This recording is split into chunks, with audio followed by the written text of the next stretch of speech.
Snek, that power, that is keeping you in this cell. It is not a demon. It is in fact your own energy, formed from the ghost Amon, which we are never going to bring up again. It is known as a stand. No, go back. I want to talk about the ghost Tamon. Do stands are stands influenced by our breathing? No, we're over it. We're not talking.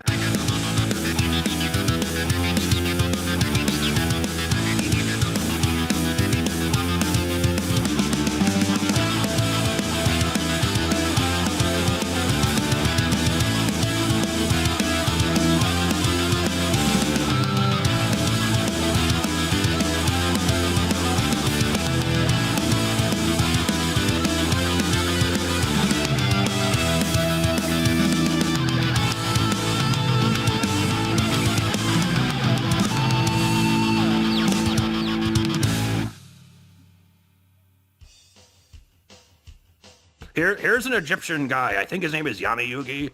Hello, my name is Yami-Yugi. It's time to look at your fortune. Oh, okay. I will set myself up as the hero who casts judgment on others. Therefore, my stand will be the star, apparently. You're a symbol of hope? Question mark. Look, I don't know the major arcana of the Taro. I just, the Taro. You don't know the major arcana of the sweet potato. I don't know the major arcana of Ultraman Taro. Okay, welcome to JoJo, everybody. So, you guys, there's a little thing you might not have noticed, but season 2 kinda, sorta, not really, but kinda does exist, and there is a playlist for it now. Now you might be going, Snek, that is an awfully short list. It's an entire season. Well, correct. It would have been, I think, 25 or 26 episodes. Most of them are gone. About 26, yes. And it's a shame because there was an entire back and forth, whereupon I demanded that Snek watch a show, and then he demanded I watch the Care Bears, and then I think we demanded that Cog watch a furry anime, and he really didn't like that. He got salty and about that one. It was really funny because he's like, "You guys are a bunch of furries," and we're like, "Yeah, how do you not know this? You've known us since middle school. How have you not put that together already?" I'm just saying, guys, you guys are furries. No, I'm sorry. That's the wrong voice for Cog. I'm just saying, guys, you guys are a bunch of furries. Guilty as charged. Well, you see, the thing is, Season 2 was recorded, if my dates on my computer are anything to go on, between April 2020 and ending sometime at the tail end of 2021 with a Halloween special in 2022. These things are gone, and I don't think we're getting them back. Yeah, because I want to say I had a critical existence failure there in the middle of 2021. Yes, so Tutaku exploded, and Cog became a hyper-perfectionist, and Season 2 was just like, screw it, I'm out, and just left. Became a hyper-perfectionist. Okay, Cog has always been a hyper-perfectionist, but it really came to a head in Season 2. And two of those episodes happen to be episodes dedicated to JoJo's Bizarre Adventures Part 3 and Part 4. Yes. And now that this is the first episode of the Tomodachi Bros podcast Season 4, we decided that we're going to right some of these wrongs. Man, I realized we should have... we screwed up already. We should have not had it be the, old uncle, Titaku, going to grandson Snek. It should have been Snek going to, Morio in order to, see his great uncle and solve a mystery. Because this is Season 4, Snek. Season 4. This is a crazy, noisy, bizarre town. Missed opportunity. I know.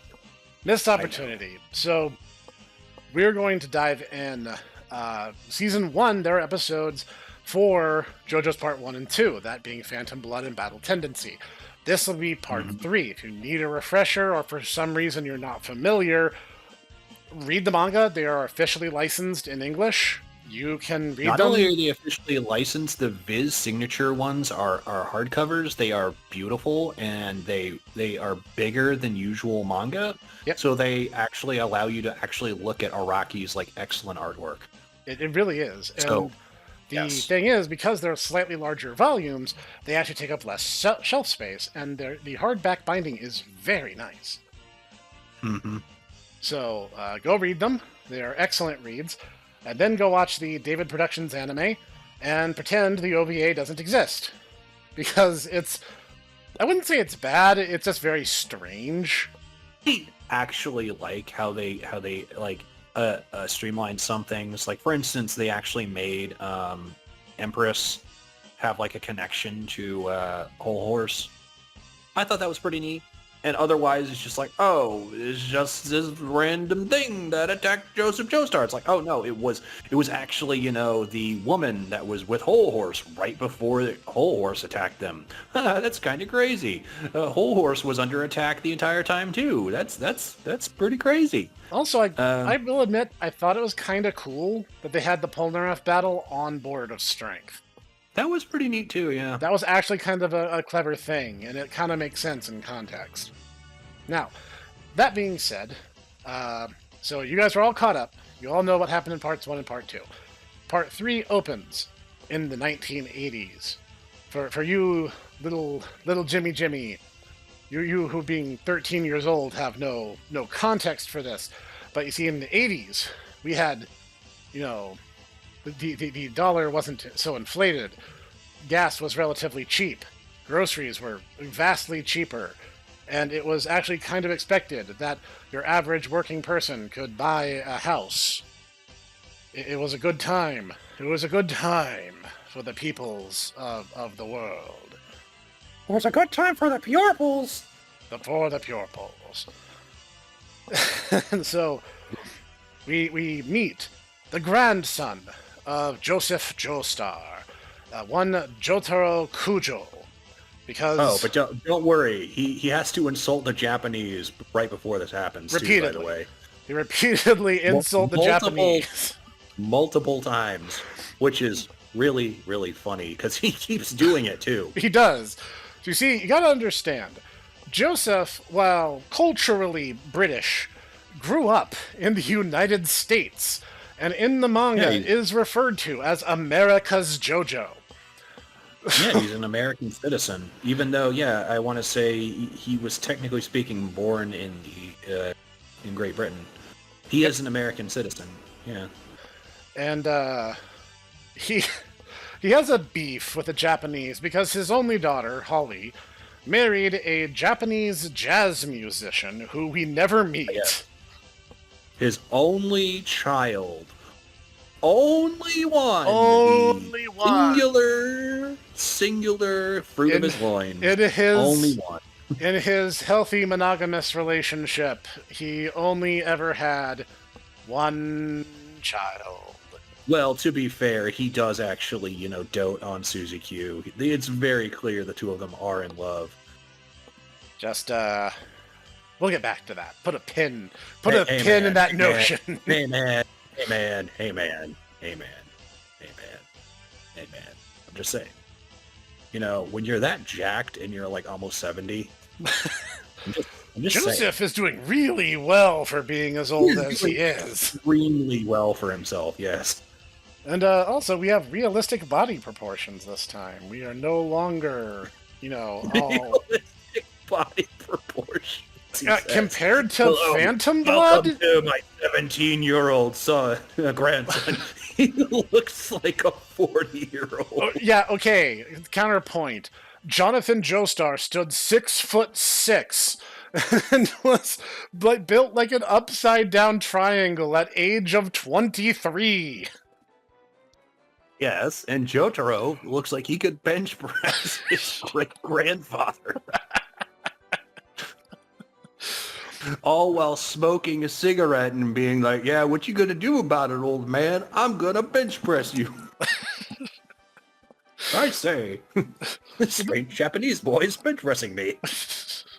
So, relatively, comparatively realistic body proportion. With the exception of Jotaro's cap, because it's a little unclear where the cap ends and his hair begins. I do believe it's supposed to be kind of like the original intention was the fact that it was supposed to be kind of scuffed and ruined because he's supposed to be a bancho. Yeah. You know, one of the stereotypical Yankee street toughs of that era. It don't really exist anymore, as I understand it. Even though everyone likes to bring them up, because I mean, honestly, it's a cool look. It's kind of like how greasers, technically speaking, don't really exist here in the United States. Yep. But in rockabilly music, you'll always see people, trying to achieve that look. So we find Jotaro has locked himself in a prison cell. And you might be going, you mean that Jotaro got himself sent to prison? No, he put himself in the cell. Well, I mean, technically speaking, he got into a battle. Apparently, he put like 40 other young men in the hospital by beating them up that badly. And then he decided to lock himself in a cell. Meanwhile, the police are like, what is going on? And then strange things keep happening because he keeps demanding things and things keep just showing up around him. Even though you will quickly find that this is because that stands had very inconsistent rules. And by had, I mean stands have inconsistent rules. I would argue that, honestly, it's less of the inconsistent rules and the fact that, like, I think at that point he hadn't really, like, established what the hard and fast. And also the fact that, like, I mean, to be perfectly honest, guys, the entire thing about, it only has, like, a 2-meter range, it's only if he's trying to exert itself to its full potential. If you're just trying to, like, move a pack of cigarettes, I think Star Platinum can go a little bit further beyond 2 meters. That said, Jotaro is in the cell, and he claims to be possessed, or haunted, or whatever word the translator feels like using. It kind of depends on the version. I mean, I want to say in the Heritage for the Future, it's said that he's possessed by a demon. And because Heritage to the Future is the best way to, partake in Part 3, I choose to believe this. Fair enough. And Joseph shows up, and he's like, you're not possessed. What you have is a rare, quote-unquote, rare blessing. That is the manifestation of your will given shape. And in Japanese, this is underwritten as Ghost Haman. You thought I was joking there. He was not. No, but that really ceases being a thing after Part 3. Yep. So. And even then, it's kind of ignored almost immediately. To this day, the kanji is Ghost Haman. But it basically doesn't matter because the two are essentially two separate conventions and are treated as two separate conventions going forward. Like, Deep Blue Sea would not be able to work the way it did if it technically relied on breathing. Just saying. Exactly. And that entire fight couldn't have happened the way it did otherwise. So, Joseph's like, what you have is a stand. And it is a manifestation of your fighting instincts given form. And it is basically stands for the explanation for magic. They're the explanation for psychic powers. They're the explanation for, like, every kind of weird supernatural thing that isn't vampire related. I mean, basically the entire thing is that at the end of Battle Tendency, as I understand it, what happened was Araki approached his editor and was like, there's really not anything else I can do with Haman that I haven't already done. But I have a plan. I have an idea. This will solve my issues. How little did he know that he would be coming back to the stand tree again and again. But at his concept, he's absolutely right. It is really, really, really handy. And if it wasn't for the fact that, like, basically every rule of stands has at least one example of a stand that breaks it. Looking at you, Part 4 Killer Queen. You break like 3 of them, So but the rules that Joseph enumerates. One is only people who have stands can visualize other people's stands. This is proven to be untrue in the event the stand has a physical material presence. to be fair, this is like the one rule that hasn't been broken. That's remained relatively that's been pretty consistently enforced. I think the closest to any kind of hint otherwise was people will say, like, non-stand users, if they're near a stand user, will sometimes say things along the lines of, "Oh, I saw something move in a shadow just now, but I couldn't make out what it was." Like, they get a sense that something is there, but they can't place it at all. Now, if it has a physical body, like yellow temperance or strength, then anyone can see it just fine. And the other thing is that, I mean, people can be aware of stands. They might not be able to properly perceive them. Like, before people bring it up, yes, Shakedown Street was its own stand. And the thing being, though, is that people understood what it did. They might not have understood what was doing it. But right. And even the Speedwagon Foundation knew that stands existed. It's just they didn't have very many stand users among their number, so they had to research things indirectly. Okay, second rule of stands is only a stand can hurt another stand. Now, this one's a little bit iffy, because on the whole, that's basically true. But again, stands who have physical presence can be exceptions to this rule. Looking at you, Anubis. Or, I mean, even in the end of part 3, where, like, JoJo proceeds to smack Dio in the knee, or not even smack Dio in the knee, he smacks the world in the knee. At which point Dio's like, well, guess I die, and he explodes. Yep. Also, that takes us into rule number 3, is that damage dealt to stands is dealt psychosympathetically to the owner. Except where they don't. Looking at you, Bad Company. Well, Bad Company is a remote stand. There's a certain class of stand that actually doesn't really... It's not really a thing in Part 3 called remote stands, which allow you to basically bypass this rule. But, on the other hand, remote stands often do not have the precision of these stands, which will have the psychosomatic damage. That is true. Also, multi-body stands, like Bad Company, do seem to fall under that same exception. It's a little unclear as to whether that was, like, if it was truly autonomous, or if it was just... Well, here's the thing. Stands are a reflection of your greatest desire. They are born of the thing you want the most, and shaped by your will to fight. Lacking one of these, your stand can possibly turn on you. There's a few instances we see this happening. And the thing is, if you are messed up in the head... Usually your stand is messed up too. Looking at you, Alessi. Yeah, that's a very good example, actually.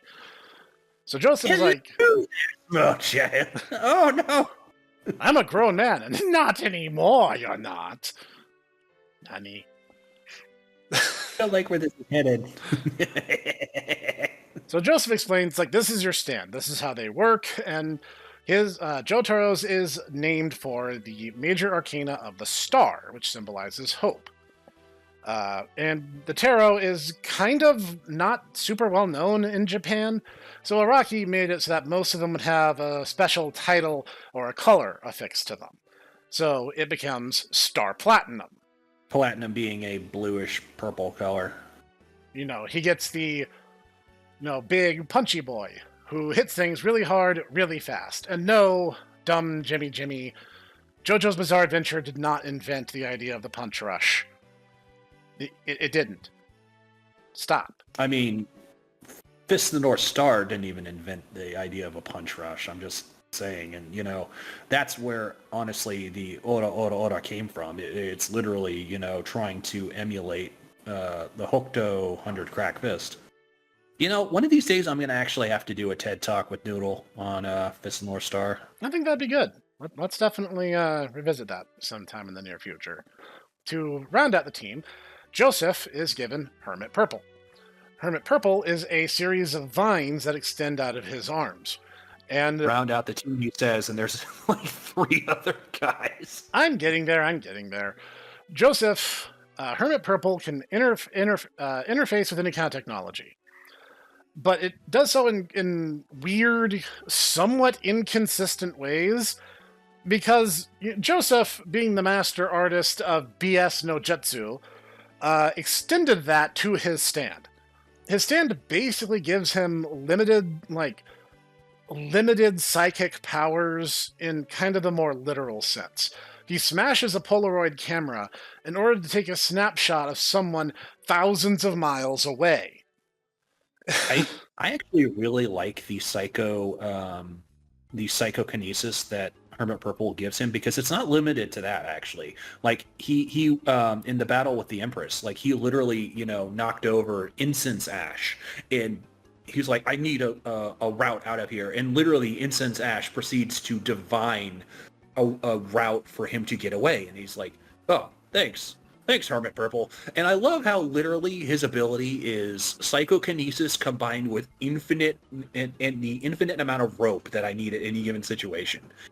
And so basically he could just battle tendency his way like through the rest of the series.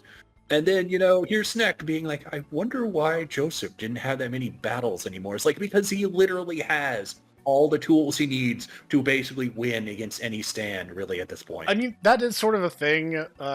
Araki did have to downplay Joseph a little bit, or he probably would have stolen the entire show. And while I would have been okay with that, there's a lot of JoJo fans out there. And you know what? Y'all gotta rep our main. I get it. It's cool. I'm just kind of bummed that Whole Horse never actually joined the team. Yep. In the original notes that Araki had made, Whole Horse was supposed to join the heroes. But then he's like, the Emperor? It's really strong. Like, to the point where it doesn't have many counters. Infinite homing bullets that really have no downside is kind of busted. Not gonna lie. As we see in Heritage the Future. And the sad part is I'm kind of inclined to agree with everyone when they say he's kind of on the low end. I still think he's fun to play. That's fair. Yeah, he is kind of crap. Which is, once again, funny when he has a homing, a bullet that cannot be blocked. Yep. Which just goes to show how busted the other people in the game are. Well, Joseph Joestar is supposed to be low tier, and I rock face with Joseph when I played that game. I contend your Joseph Joestar is pretty good. I literally went down the... I went through Stardust Crusaders, literally, okay, so if Jotaro can't defeat Joseph, well, maybe, the Magician's Red will be able to beat him. Okay, well, maybe Kakyoin will be able to beat him. Polnareff, Whole Horse, Vanilla, Ice, Dio. I got nothing. Oh yeah, then you tried using Alessi, turned him into young Joseph. And I was like, joke's on you, I've mastered that moveset too! Yes, that did happen. So, yeah, Joseph is good fun. So yeah, Araki had to sideline him a lot, but he gets, the moments that Joseph gets in part 3 are like, chef's kiss. Perfect. Then they have Muhammad Avdol, who is an Egyptian man who Joseph befriended, who has Magician's Red. Abdul. It's supposed to be Abdul, like Paula Abdul. Yes. But they changed it to Abdul to avoid copyright, which is weird because Abdul is just a name. Shrug. It's literally just a name in Arabic. It's not even that, unusual of a name. Yeah, it's a pretty common name in that region of the world. So, he has Magician's Red, and it shoots fire. That's the stand. And actually, he was supposed to die because, once again, Araki's like, wait a second, just infinite fire that he can just freely control without any downsides? That's kind of busted, actually. And so him coming back actually was the retcon. He was supposed to die there. Yep. But, So, along the way, they find people who have these terrifying forehead buds of flesh drilled into their brain. And they're like, oh, Dio can just rip these flesh buds off himself and just plant them into people. I just begs the question of when did Dio realize he could do this? Because this is not a thing any other Stone Mask vampires ever like revealed they could do. I'm not saying they couldn't do it. Stone Mask vampires are pretty freaking weird when you think about it. But it's like, did he just be like, "Oh, hey, I can like extend like flesh buds from my hair"? That's wild. I mean, think about it like this. You're trapped in a box at the bottom of the ocean. There's nothing for you to do, because opening the box will still crush you under the weight of the water. So you have 100 years on your hands with not a whole lot to do. You're going to discover some things about yourself, is all I'm saying. Yeah, that's the reason why apparently part 6 happened. And yeah, that was... Yeah, well, let's talk about that some other time. Yeah. But I mean, I agree, yes.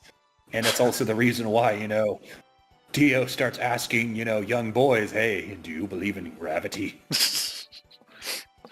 So, they meet... You want to talk about, out of context things that you send your friends in 2005. Do you believe in gravity? That's a strange question, sir.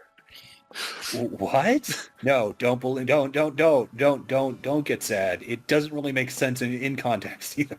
So we meet, Cougar Hunter, Noriaki Kakyoin. And his stand is Hierophant Green. And he shoots rocks. I mean, there is this time where he possesses someone's body and puppets them, but he really only does that, like, twice in the entire series. And that's if you count it as being the same thing he does the Death 13. Yeah. That's a little hard to even describe, honestly. Yeah. But this is also a thing... Your stand before you go to sleep, you can use your stand in your dreams. That's how that works, apparently. Shrug. This is also one of those things where it's kind of clear that some of the rules of stands had not been codified yet, because when Jotaro is attacked by the Hierophant, it's hiding inside the body of the school nurse, and Kakyoin is puppeting her.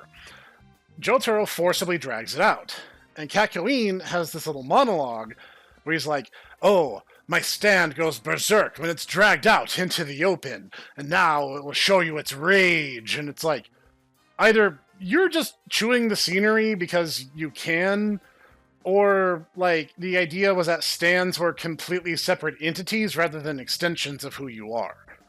And it's a little unclear which of these we're supposed to interpret about that line. I choose to believe that it's just Kakyoin being overly maudlin. I believe that. Kakyoin is that type. I mean, he literally goes on a tangent about, how the entire reason why he wants to join them in the first place is because, he's so struck by Holly's kindness that he's like, I could fall for a woman like that. And that's literally the entire reason why he's known as the MILF Hunter, by the way. It's just the fact that he kind of falls for Jotaro's mom just because she's, like, really nice to him. So, yeah. Yeah. So they set off for Egypt. And along the way, they meet/murder a very wide array of colorful characters, including, one J.P. Polnareff of France. And he, too, has a weird forehead squid, which they are able to safely remove, and he decides to join them to kill the man with, 6 fingers on his hand. I mean, 2 right hands. I mean, 2 left feet. Because, he killed Polnareff's father. I mean, sister. Polnareff is a bro, and up and away one of the coolest members of the cast, and gets, honestly, some of the coolest fights. And it honestly, like, everyone talks about how, Requiem stands are like a upgrade. His Requiem stand is honestly the biggest downgrade I have ever seen. Yeah, no, I'll second that.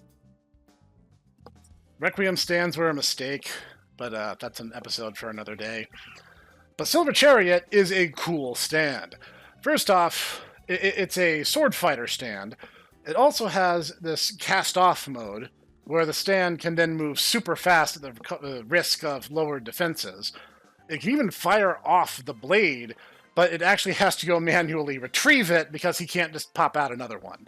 So it's a bit of a, I only do this in the event of emergencies kind of attack.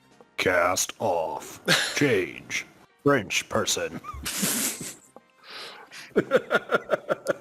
Build up. French person. I see all these things online. People are like, Polnareff's not that cool. Shut up. You're wrong. Polnareff is amazing. Polnareff is one of the coolest characters. He has some of the coolest fights, too. The Alessi battle, where he is trying to, as a small child who can barely operate a stand, is trying to fight against this creepy male feminist. Alternatively, the entire battle between Hanged Man and Whole Horse, and they have to figure out what's going on with Hanged Man. That is a fantastic battle. Remember, Hanged Man is technically not a man in the mirror. Also, let's not forget the entire battle with Vanilla Ice and Iggy. Oh, yes. Where he has... Well, I mean, are we allowed to, like, spoil things? Yeah, at this point, I'm gonna put the spoiler warning on this episode. Because, like, if you haven't seen this or read this, like, why haven't you? Part 3 was available first in the West. Yeah. Yeah, like many, many moons ago. Back when, we in the caveman times were around, it literally was Heritage to the Future, the really, really interesting OVA that Snek just mentioned. And they started a paperback release of the manga. They didn't finish that run, but they started to. I was about to say, don't you still have your versions of that, too? No, I actually traded those in when I moved to Sneckburg, but... Now, that being said, Polnareff and the battle with Vanilla Ice is honestly a fantastic fight, because it shows that a stand that has trade-offs can get immense and terrifying power. Like, oh, I just become this all-consuming black hole, and even I don't know where stuff that gets taken into this hole goes.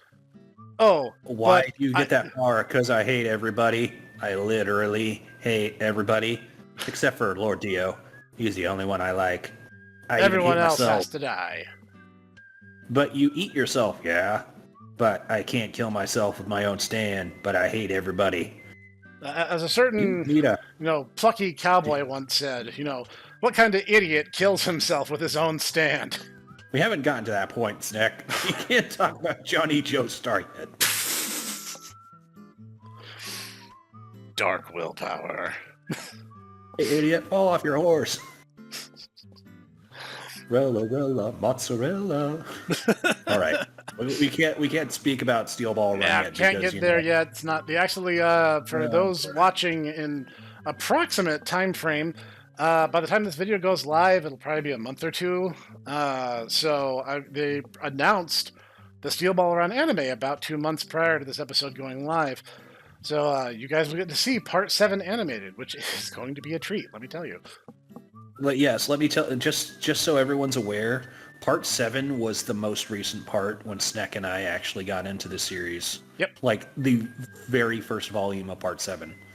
So, it's been a long time coming, but you know what? It's one of those things of like, oh man, this is so cool that we're finally getting to this point. It is. It's very exciting. This is crazy. In fact, like for context, we had the manga fan translations back in the early aughts. We were into JoJo before it was cool.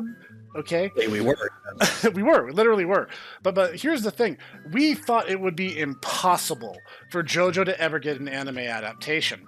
And the funny thing is, it kind of seems like it happened out of spite, because I forget the year. I want to say it was in the early 2010s. They attempted to do an animated movie, a Phantom Blood. Oh, you're talking about the Phantom Blood? Oh, yes. Yeah, the Forbidden Phantom Blood movie. That was 2007, bro. Because that literally happened right... No, it literally happened right before I left. Okay. To go to Puggenberg. So, yes. The thing is, this was so terrible, and Araki hated it so much. Not only did he forbid it ever being distributed again, he actually spearheaded the effort to get a JoJo anime created. So this kinda has a similar origin story to Dragon Ball Super. Yeah, it kind of does now I think about it. But in that respect, yes. Spite is a powerful motivator. It certainly is. So the part 3 is really good. It's this globe-trotting, oh man, we gotta watch out for the next enemy stand. Guys, the next enemy stand! And then something really cool happens, basically. I have your grandfather by the brain. Oh, that can't be good. I use that sometimes. Oh, an enemy who Jotaro isn't allowed to punch. I'm sure this will go great. Now you're going to have to go walk and carry me like upsies. Do I have to? Oh, you don't want your grandfather to die. I kind of like that guy, so no. So I guess we're in agreement then. Also, go steal some jewelry from that local shop for me. Hey, that 40-year-old man just stole jewelry. Let's beat him up. I'm actually 17. Oh. Yeah, tell it to the judge. Who's the judge? My shoe. Jotaro gets the crap pummeled out of him.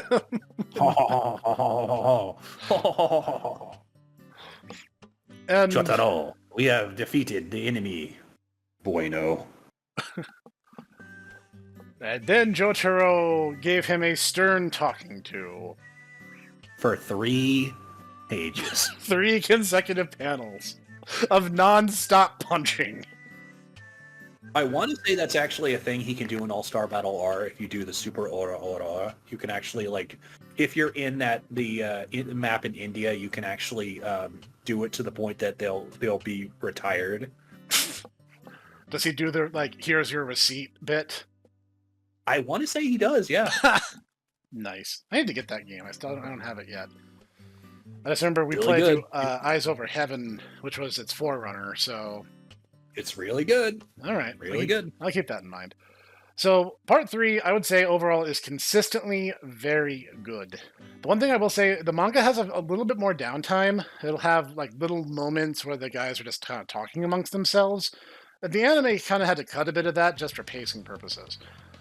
But, yeah, it sets the foundation for how stands work. You get some really cool stand battles. Some of the rules change along the way. Like, it starts with, like, oh, all stands are named for the tarot. And then suddenly, oops, we're out of major arcana. It's time for us to name them after something else.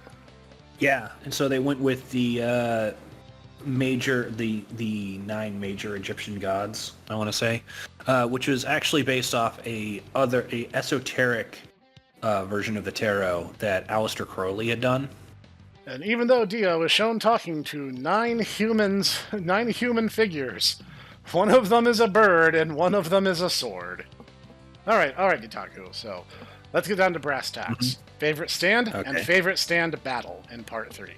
Favorite stand battle.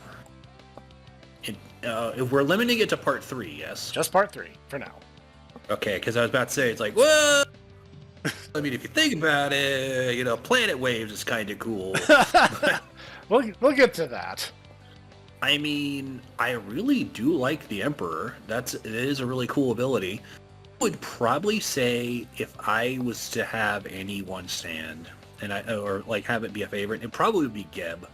That's just so useful, and I would say some stands are like really stupid, where it's like, why, if it has that ability, is it not stronger? But Geb just being able to like rip someone's head off, and it literally is just, I am a stand made of water. It's like, no, actually, water, if it's got enough pressure, could do stuff like that. I think it's exactly as strong as it should be. The fact that it's able to like stuff a guy's head into a canteen and like just rip through just like a Jeep and just do crazy things like that in the middle of a desert, no less, is just really funny. Yeah. Also, that was a cool battle because it actually was like a perfect way of demonstrating how ridiculous the Fool was. Also true. So, yeah, I would say probably that one. My favorite stand battle, probably the battle with the Emperor and Hangman. That was a really good one. I like, because that was basically the first time that we started seeing like multi-stand tag teams kind of going on. Right. Which, yeah. Yeah. And to be perfectly honest, Whole Horse has kind of got the right of it. The man in the Hangman is the perfect counterpoint to the Emperor. The two of them overlap each other really well. So it's just a shame that both of the users are psychotic freaks, and they really are not good in the entire teamwork thing. I'm doing air quotes around teamwork. To be fair, that was more Jay Giles' problem. Whole Horse was basically following orders, and once things got out of hand, he just was like, "Nope, I'm done. I'm leaving. You can't force me to do this." He was breaking reflective surfaces even after Jay Guile got thrown violently to Brazil, shall we say? Yes, via Silver Chariot's sword. Well, I mean, we didn't say it was a business class. Bit of a budget flight. All right, Professor. How about you? What's your favorite stand and favorite battle? Favorite stand overall, I got to go with Hermit Purple, because it's such a neat and flexible stand. Like, he grabs a TV and broadcasts where the enemy stand is, and then he's using it to get hidden psychic messages out of the ether, or psychography, which is what you would call what he did when he smashed the Polaroid. And I think it's a little bit broader than that, because once again, pointed out when he was fighting Empress, and he literally just tossed over the ash. Yeah. And it gave him the message that he was looking for. So I think it's broader than that. It does seem to be kind of a weird clairvoyant, ESP type of thing. But, I mean, it seems to work better if he has some kind of medium. Yep. And he can swing around like Spider-Man, because why not? He can. Yes, that he can. He is Spider Gramps. Spider Gramps. So he's... does whatever a Spider Gramps can. It's like the Anubis, the multi-battle with Anubis. I'm like, oh, that's really good too. It's like, but I really like Emperor in Hangman versus, all the guys that they were fighting. It's like, there's a lot of good fights. There are. And a part of me wants to be like, oh, well, obviously it's the Oingo Boingo brothers. How everything just systematically goes wrong for them. All the while playing by the rules of how their stands work. Or another one I really liked was the Bast battle, where Joseph and Abdal are chasing her. Oh my god! He says as he's being dragged into the escalator. I'm gonna die! Mr. Joestar, you're safe now! Actually, I mean, to be perfectly honest, modern escalators, that wouldn't happen. There would be a shutoff. Yeah. I don't know about 1980s escalators, but, yeah. So, it's hard to say. But, that fight is really interesting because you don't get the, oh, my stand is punches super hard. It was a battle of wits, which I love seeing. Also, we literally got the first trap character. No, that's true. And I'm not talking about, not traps the way you weirdos on Twitter like them. We mean that she had to place her stand like a grenade, basically, and have someone walk into it. Mm-hmm. Which is kind of funny because the thing, it lights up and makes little zapping sounds. You kind of have to, run into it accidentally. Yep. And interestingly enough, in some of the supplementary material that Araki went on to write, she survives. Mariah is not dead. She was picked up by the Speedwagon Foundation, and she helps them research stands now. I mean, Joseph mentions that she's still alive, but I mean, yeah, it's I want to say, depending on the translation, it's either her back is broken or her ribs are cracked, and she would not be able to exert herself. Yeah, she was neutralized, but she wasn't killed off. She didn't move to Brazil like Jay Guile did. No. That being said, in All-Star Battle R, she's actually basically a better version of her version in the version of her in Heritage for the Future. Okay. Even to the point where the bit where she's, Joseph proceeds to go because you notice that her assets get bigger. And it's like, oh, you silly boys, you focus on the stranger things. These aren't my bazongas. These are actually the weapons hidden in my body. Oh no, I've made a terrible miscalculation. Didn't matter, got to see a pretty girl. You know, that's funny because now we move on to part 4.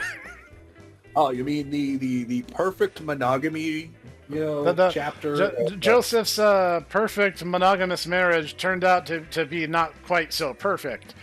And somewhere along the way, Joseph got over his Japanophobia because, he found one of their women, attractive enough to have an affair with. I'd like to imagine that the entire time he was just like, stupid Japan, stupid Japan, stupid Japan, stupid Japan. Maybe she was into that. Who knows?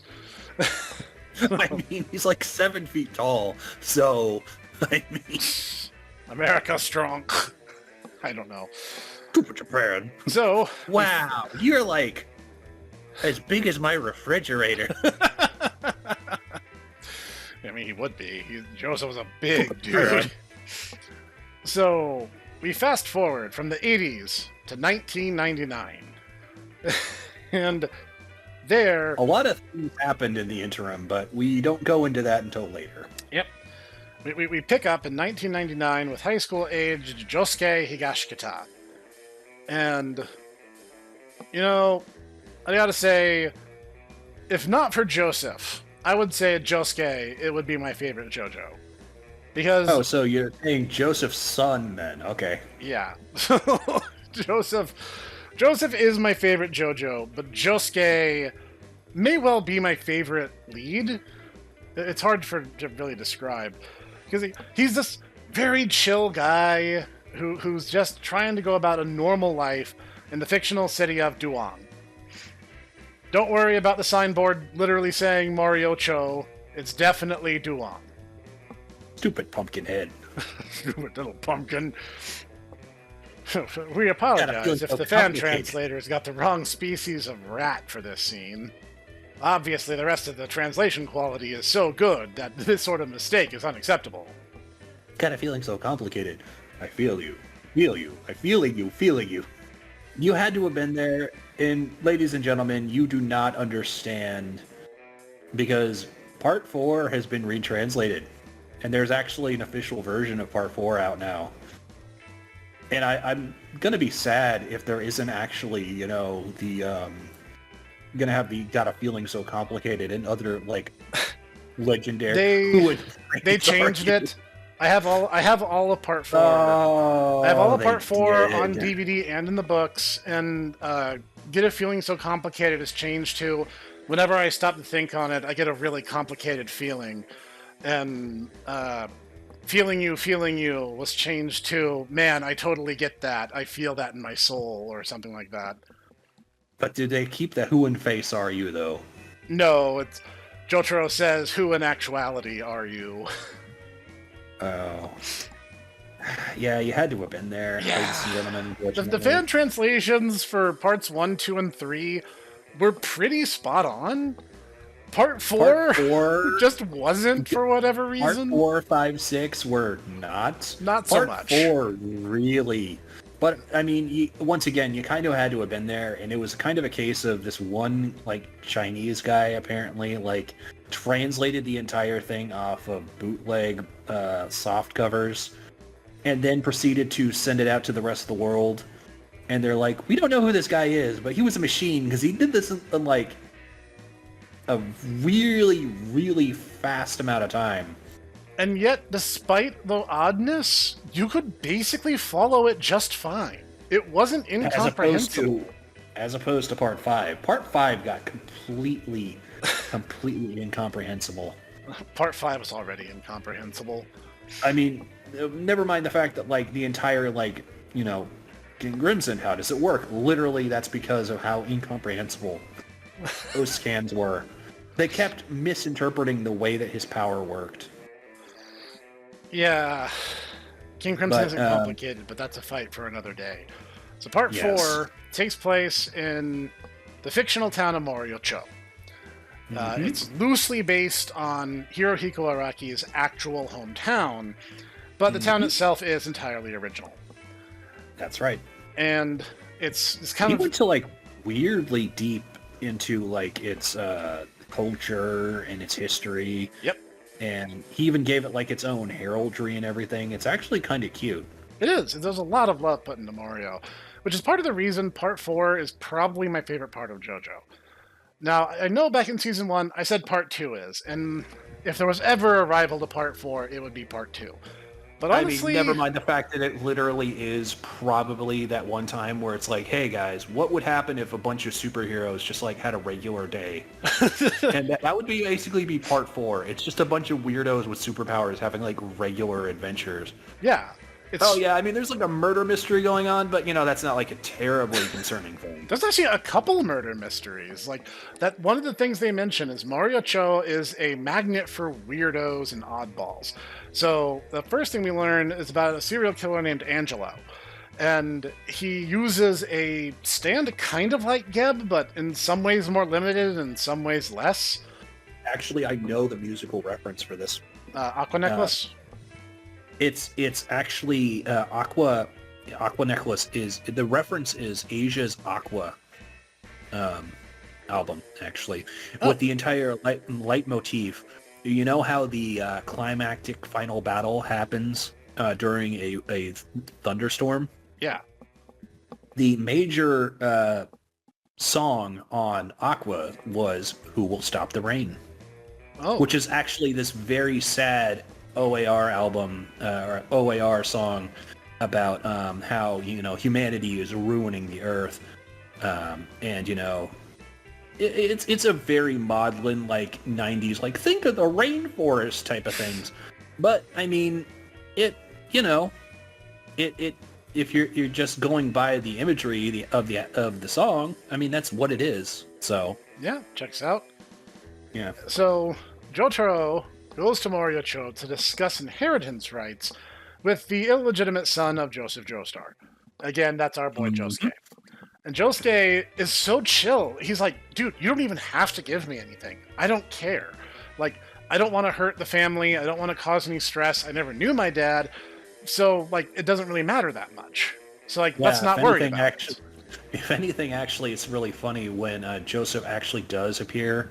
The entire time he feels sorry for the guy, and doesn't really know how to like interact with his father. If anything, that actually brings into one of my favorite bits is when he gets a baby sister with Octung baby. Yep, they find a stand using baby because you see, there's a couple different ways of getting a stand. The Joj line got theirs because of the bodily connection Dio had to them, having hijacked Jonathan's body to survive. So anyone who had the Joestar blood was given one. Okay, Professor. Sure.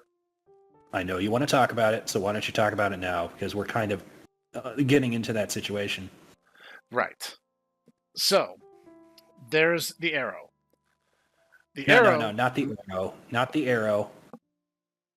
About the entire thing with like, oh no, Josuke traveled back in time and he helped himself. What does it all mean? It's like, okay. So, Josuke... Sorry, I should have specified. Right. So, Josuke has a very particular style. His outfit is modeled largely on Prince, and he has a full-on pompadour, very prominent hairstyle, which by the 90s would have been considered really, really, really old school. So we see in a flashback where they're like, hey, like, one, why do you have that haircut? And two, why do you get so mad when people make fun of it? Like, Josuke just goes from, like, chill dude to completely red-hot pissed when someone makes fun of his hair. And Josuke's like, when I was a baby, I got super, super sick.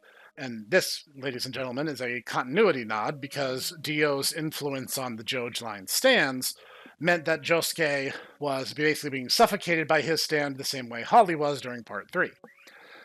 Mm-hmm. And because a baby is not going to have a fighting instinct. Right. I mean, it's a baby. It's a baby. Literally coughing baby versus 100-year-old vampire's influence. Full synchro. Yes. So, his mom is trying to drive him to a hospital at one of the larger cities, but there's a snowstorm and they get stuck.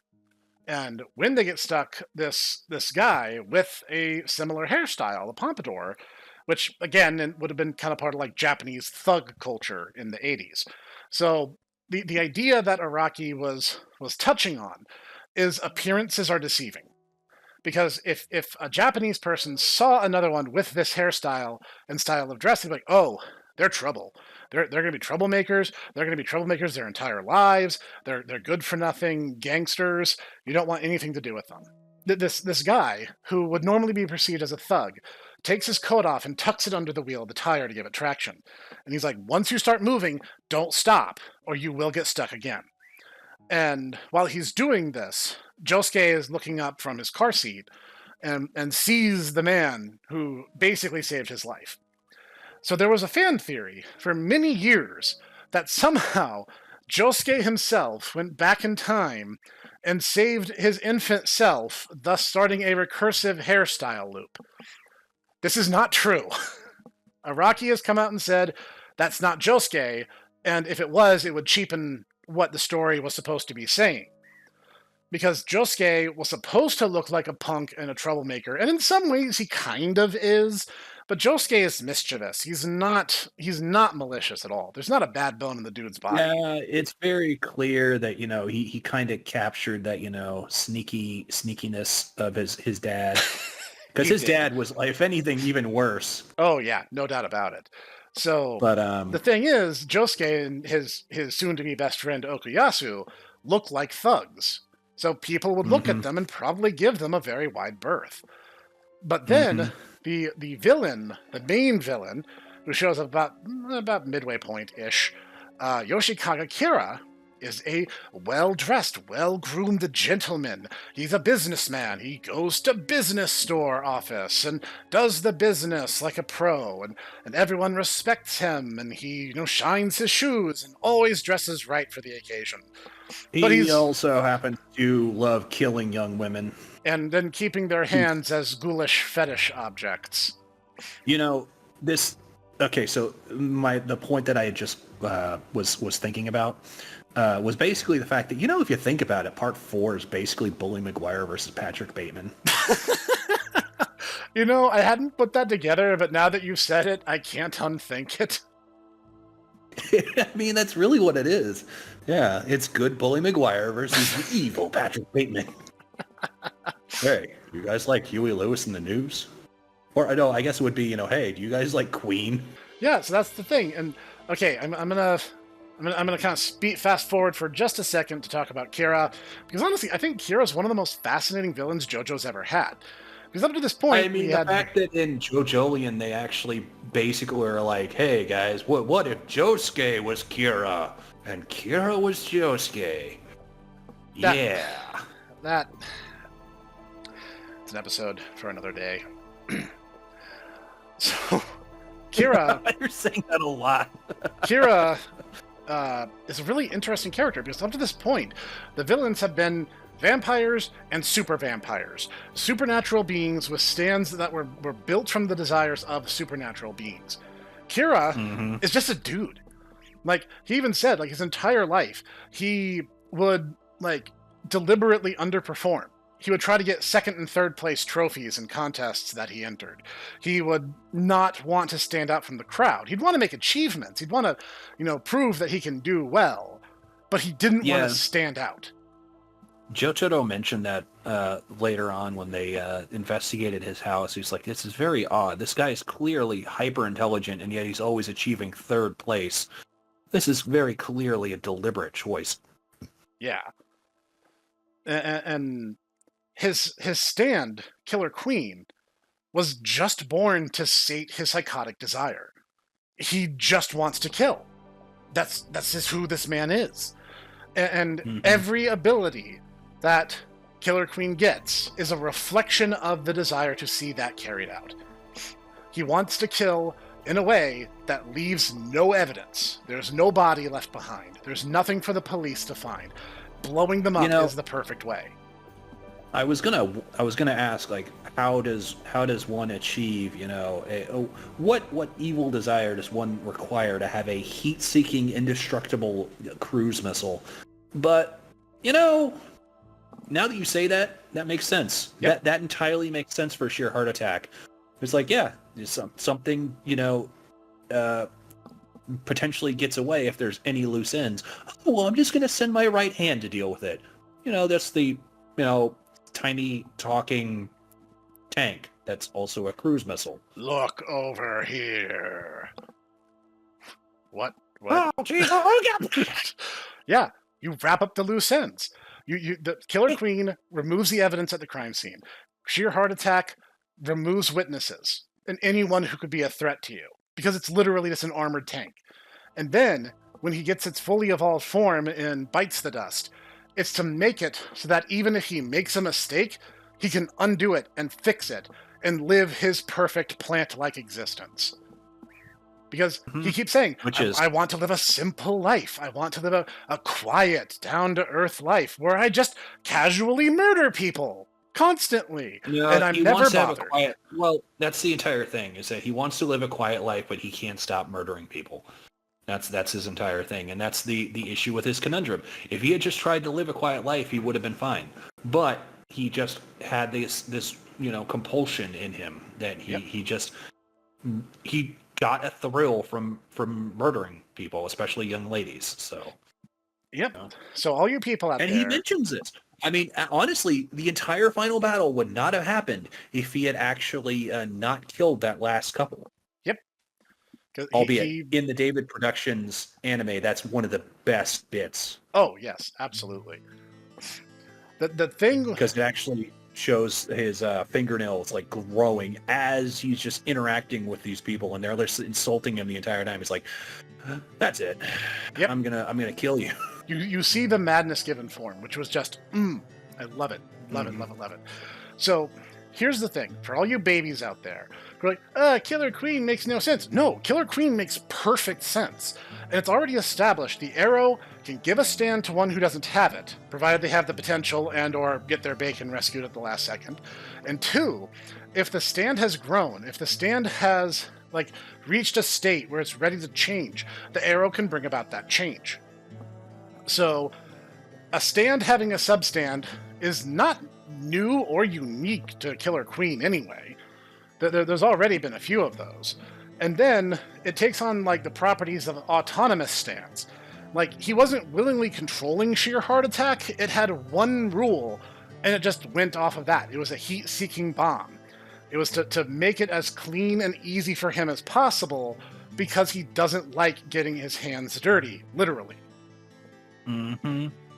So Killer Queen, in context, makes perfect sense. It is the stand of someone who has a broken psyche who gets off on hurting others. And that is why he's the perfect contrast to a stand that heals everything it touches.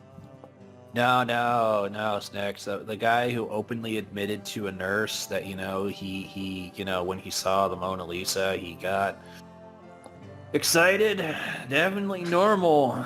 I mean, Reddit didn't steer me wrong in that, getting excited over the Mona Lisa is...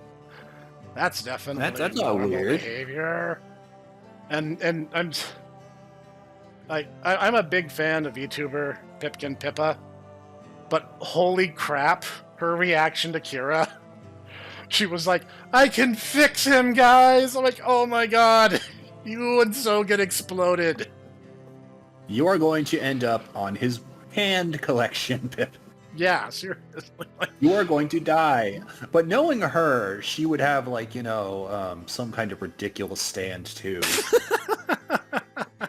Oh, I don't want to imagine VTubers with stands. That's the last thing this world needs. Spider bait. She would produce an infinite number of spiders that she could control. Yes. I mean, because she's kind of messed up too, so her stand's gonna be equally terrifying. That checks out actually. I'm okay with that actually. Okay, if you ever hear, in the unlikely event you ever hear this, Pippa, I love you. I think you're great, but I mean, You gotta call a spade a spade. I'm sorry. Yeah, no, we gotta draw a line somewhere in the stand, in the sand, not the stand, somewhere in the sand, and this is where I'm drawing it. Kira was a broken man from the instant of his birth. There was slash is no saving him. Nope. And like that's what ultimately makes the ending a mixture of a generally happy ending with some bittersweet elements. Because like you see Hayato, the little boy whose father was killed by Kira and replaced by him, and Hayato learned what was happening and was trying to protect his mom. And before, he had been this really kind of distant, apathetic kid who didn't really care about his parents. But it was, it took the loss of one for him to realize that he cared. And it's like, that is like so sweet, actually. Oh, it got even worse, actually. Really? Because when Hayato's father got replaced, Hayato's mom actually was like, wait a second, my husband is like usually so, just kind of like off in La La Land, but now he's like hyper focused and oh my God, I think I'm in love with him again. And it's like, oh. And so she's like head over heels for this guy who's like, keep it together, keep it together, keep it together, keep it together, keep it together. I can't murder anybody. Part 4 is a fascinating portrait because like Itaku said, for the most part, Josuke and his friends are just trying to go to school and have a normal life. It's just that they happen to be surrounded by freaks, geeks, and weirdos. Yeah, I mean, okay, all right, Professor. You've challenged me. Now I have to ask you now. All right. Out of all the wacky woohoo adventures in Morio, what's your favorite? I think I already know, but I'm curious to hear what you say. Let's eat Italian food. I knew it. I knew it would be Pearl Jam. Pearl Jam. That's a really, really good one.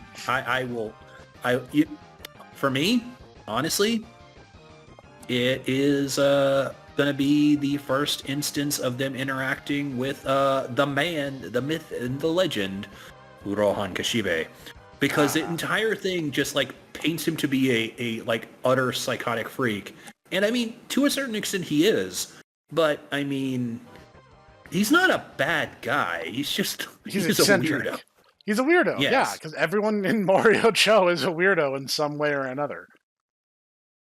And the entire thing of him, like, Josuke being so mad when Rohan tries to get his goat, that he didn't even see Heaven's Door, so it didn't activate. It's such a funny, well, actually, it's like... you have to see it and comprehend it for it to work.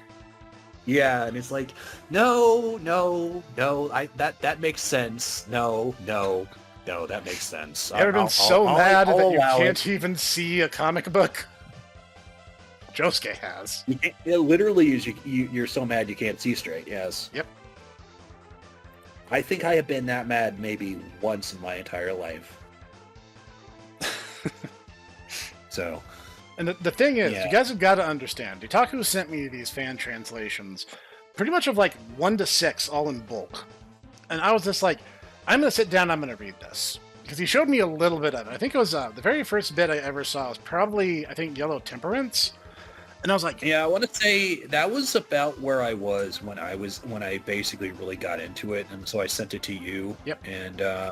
so I read part 1, I read part 2, and then I read part 3, and then I get into part 4. And I'm like, this is so good. I am so ready for more. And I get to the chapter called Let's Eat Italian Food. And I'm like, okay, that's interesting. And Josuke and Okuyasu find this Italian restaurant that just opened up. And the owner is this, like, really tall, well-dressed Italian man named Tonio. And which is funny, because he actually shows up a couple times in the part 5 side stories too, which is weird, because it's like, yeah, I mean, you're Italian, but like, come on, guy, just because you're Italian, you're like, oh yeah, mamma mia, I'm here with the Italian gangsters because I'm Italian, mamma mia. It's like, okay, Antonio, why though? Yeah, that doesn't make any sense. Araki is a bit of an Italia boo. Just saying. So, It's like it literally is like, oh yes, all the Italians know each other. Obviously. So Josuke and Okayasu go into this restaurant. And Tonio's just like, oh, like you don't order off a menu. I give you like a palm reading, and I kind of size you up, and then the dish is customized to the customer. And Josuke's like, that's the dumbest thing I've ever heard in my life. That is kind of dumb, though. That is super dumb. And like weird things start happening. Like he gets him just like a glass of water, and like Okuyasu just like bursts out crying hysterically. And Josuke's like, he's like, it's so good, guys. It's so good. This is the most delicious water I've ever had. He's like, what the heck's going wrong with this place? and then like you guys have got to read the manga version of this because it's so priceless. Yeah, honestly, I gotta say, I think I prefer the manga version because the way it's portrayed in the manga, I think is better because it kind of sets up like Tonio is going to be a threat.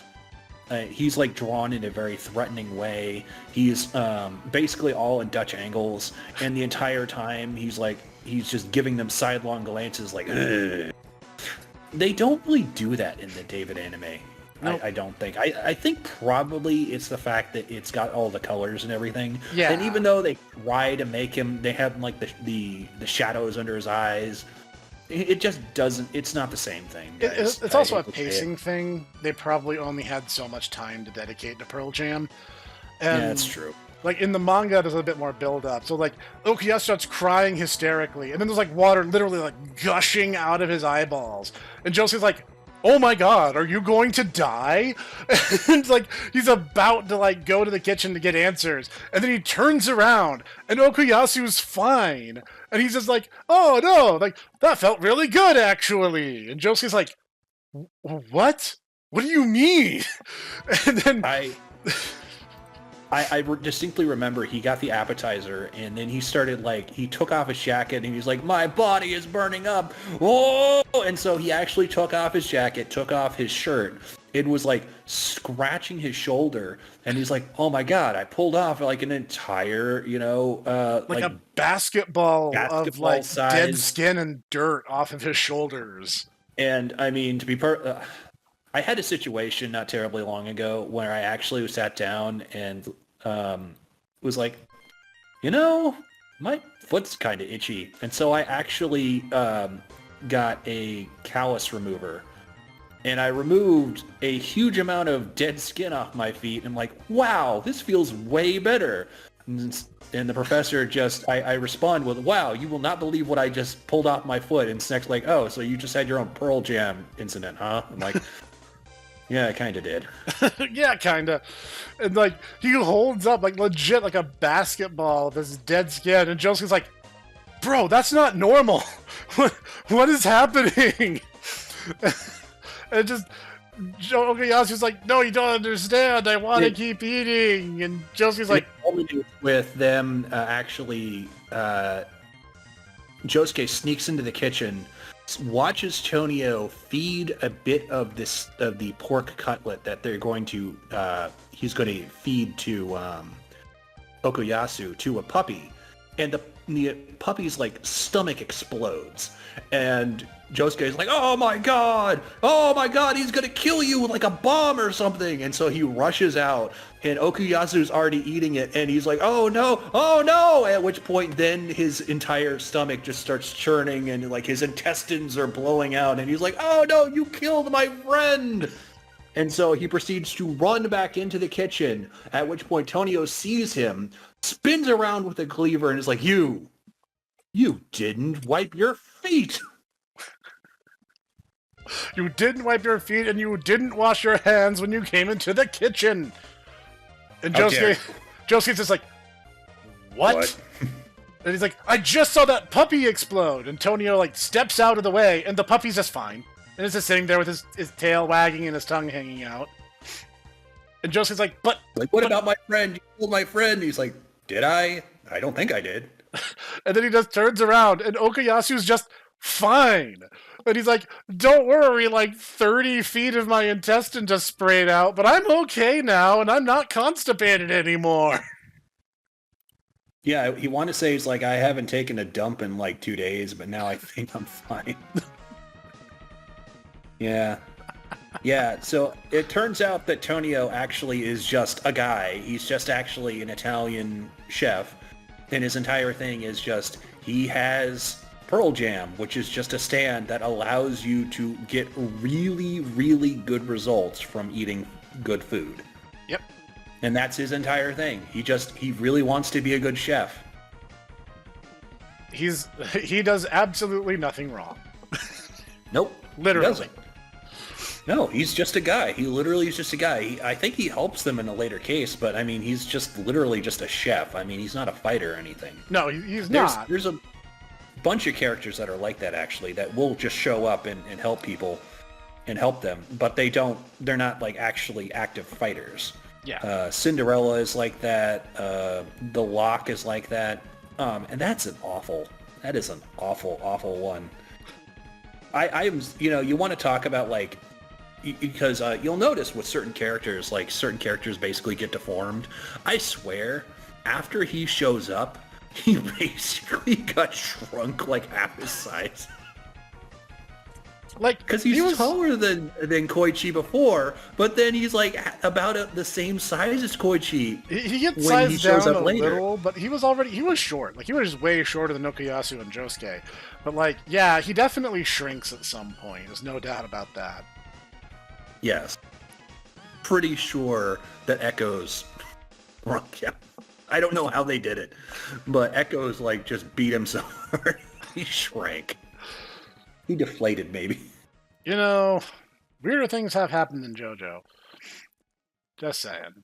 Astrology whiz, guys. Please don't beat me up again. I don't want to get sent to Manga Brazil. But it's another good one, and honestly, I think was really underutilized. Which one? Highway Star. That's true. They really only call on him during one of the last arcs. I didn't realize that, ironically, I was like, oh man, he can move 65 miles an hour. It's like, it's not actually 65 miles an hour. It's 65 kilometers an hour. Yep. Much less impressive. Yes. Which is 40 miles an hour. Again, much less impressive. Yes. But, I mean, to be perfectly honest, it's supposed to be moving as fast as a motorcycle, which, I mean, that is about the, cruising on a highway for, Yep, in Japan. Motorcycle, so. Yeah. Yeah. So that checks out. Yeah, it makes sense. And I mean, if you're just walking around like on foot, that is impossibly fast. Oh, yeah. So it's understandable that, he had to use a moped in order to get around to try and avoid it. Yeah, and that's true. That was an ability that easily could have seen more action. Mm-hmm. He's actually playable in All-Star Battle R. Oh, nice. Yeah. It's funny, the hidden room on the side of the tunnel is one of his secret attacks. So, yeah. And it's funny because I want to say Rohan actually has his entire like I refuse thing as one of his like special events that he can queue. So, because certain characters will have like special, like dialogue and stuff. And so if he's fighting against Yuya, he'll just do that as one of his taunts. So. Sorry. That game's so good. I refuse. Nani? Yeah, so, like, on the whole, Parts 3 and Parts 4 are fantastic. You guys owe it to yourselves to read and watch both of them. They're so good, it'll make you feel like you put on a fresh set of underwear. On New Year's Day. I will say that it is important for everyone to know that JoJo is really good. It is more than the memes. It is more than the memes would lead you to believe. Because there's nuance like you wouldn't believe. There's references. There's little subtle touches that make for this absolutely incredible series. Oh, definitely. There's a reason And I it mean, has survived as long as it has. And funny enough, overall, it kind of becomes less violent in some ways as the series has gone on. Like, you end up in the situation where, like, Steel Ball Run has some of the most violent and gory deaths. I mean, it does. But remember, like, part 1 had a woman eat her baby, and Dio put a dude's head on a chihuahua just to illustrate a point. And, part 7 had a, British American punch the president so hard, he was sent to Brazil permanently. That's true. And then he was forced to have sex with a Japanese woman. Ugh. Which, that's harsh. I know. The simply unthinkable to us weeaboos. I know. I'm sure you were in that situation. You'd be like, hold on, Ditaku. I have to throw myself on this grenade. I'll take care of this. You guys get to safety. Arigato. Wakase. Not dead. Not dead, you guys. No, but you will be. You will be. Probably. You will be. Japanese women do that to people. Oh, of course. Silly me. No, and I think that's my final say on the matter. It's just a fantastic series. It deserves its place in its popularity. Its popularity was not artificial. It was something that earned its place among shonen greats. I'd agree. I mean, I haven't been reading the series for, like 20 years now. God, it has been 20 years. Oh my God. I'm old now. I'm old. It's old Itaku. He's old Itaku now. I've got to stand, but I'm no longer. Oh, I forgot what I was doing. Oh.